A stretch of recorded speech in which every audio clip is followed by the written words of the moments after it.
Hello and welcome to this month's edition of Ask NCM, where we do our best to answer questions from our clients from around the country.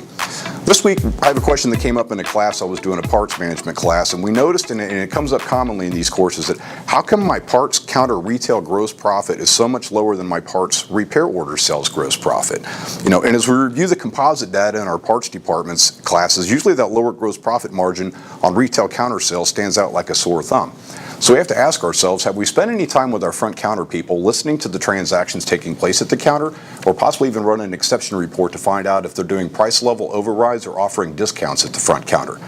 Typically, the first thing we see is that the front counter people aren't using the proper parts matrix, which is applied in retail sales in repair orders through the shop. So if the front counter people, particularly some who are doing wholesale on a regular basis off the front counter as well as doing counter retail, they get a little bit numb to the fact that we are doing a lot of discounting to wholesale clients, and they tend to carry that right over to the retail counter customer.